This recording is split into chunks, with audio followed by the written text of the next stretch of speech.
نبی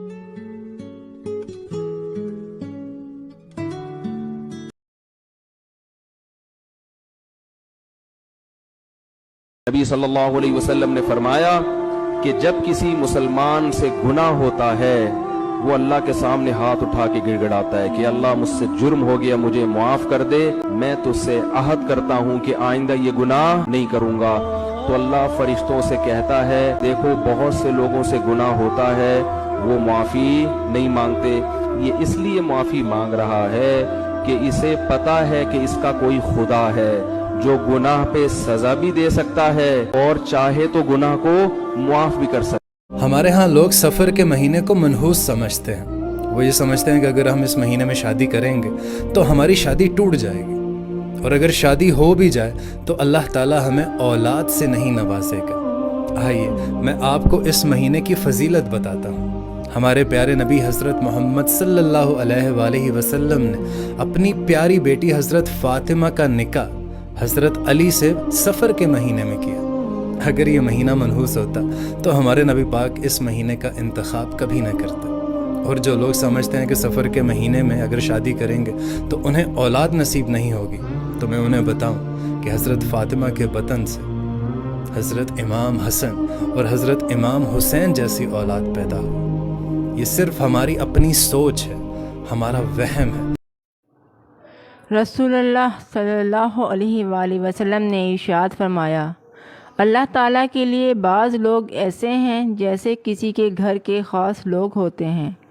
صحابہ نے عرض کیا وہ کون لوگ ہیں؟ ارشاد فرمایا قرآن شریف والے، کہ وہ اللہ والے اور اس کے خاص لوگ۔ یہ لوگ تم سے قیامت کے بارے میں پوچھتے ہیں کہ اس کے واقع ہونے کا وقت کب ہے؟ کہہ دو کہ اس کا علم تو میرے پروردگار ہی کو ہے، وہی اسے اس کے وقت پر ظاہر کر دے گا۔ وہ آسمان اور زمین میں ایک بھاری بات ہوگی اور ناگہاں تم پر آ جائے گی۔ یہ تم سے اس طرح دریافت کرتے ہیں کہ گویا تم اس سے بخوبی واقف ہو۔ کہو کہ اس کا علم تو اللہ ہی کو ہے، لیکن اکثر لوگ یہ نہیں جانتے۔ کہہ دو کہ میں اپنے فائدے اور نقصان کا کچھ بھی اختیار نہیں رکھتا مگر وہ جو اللہ چاہے، اور اگر میں غیب کی باتیں جانتا ہوتا تو بہت سے فائدے جمع کر لیتا اور مجھ کو کوئی تکلیف نہ پہنچتی۔ میں تو مومنوں کو ڈر اور خوشخبری سنانے والا ہوں۔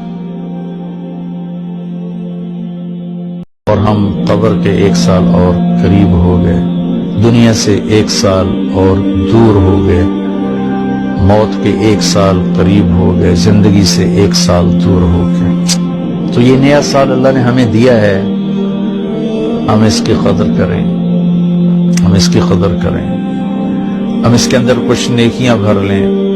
میرا اللہ آخر قرآن میں یہ قسم اٹھا کے ہمیں کہہ رہا ہے والعصر، عصر کے وقت کی قسم، کہ جیسے عصر کے بعد ٹائم تھوڑا ہے، اس دنیا کا ٹائم بھی باقی تھوڑا ہی رہ گیا ہے، تمہاری زندگیوں کا بھی ٹائم تھوڑا ہی رہ گیا ہے۔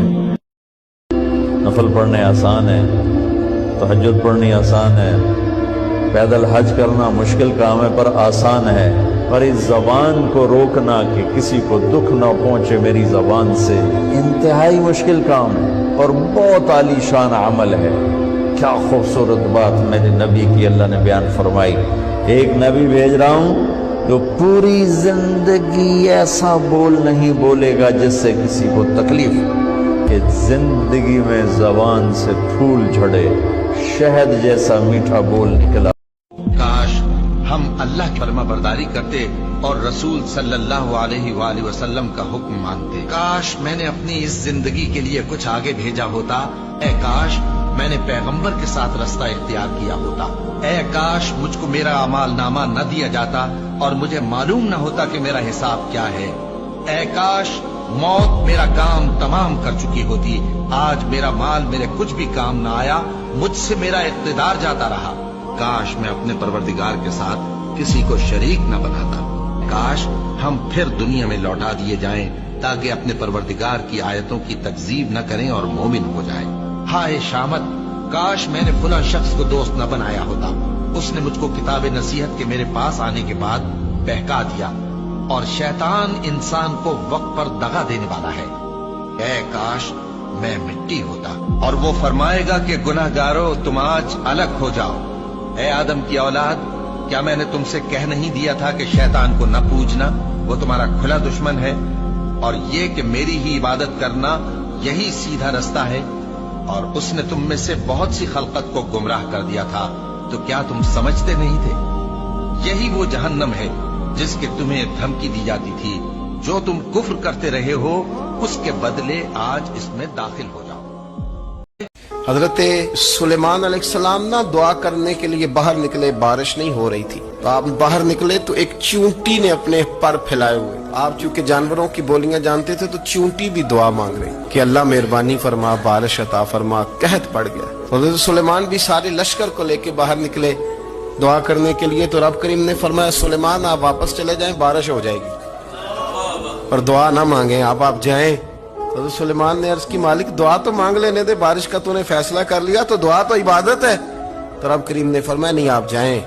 فرمایا وہ چونٹی کے پھیلے ہوئے بازو دیکھے ہیں نا، تو اگر آپ نے بھی دعا مانگ لی تو چونٹی کے دل میں خیال آئے گا یہ میری دعا سے نہیں برسی، یہ تو سلیمان علیہ السلام پیغمبر کی دعا سے برسی ہے، تو آج میرا ارادہ ہے، قدرت ہے کہ بارش ملے گی، پر چونٹی کے کہنے کی برکت سے ملے گی۔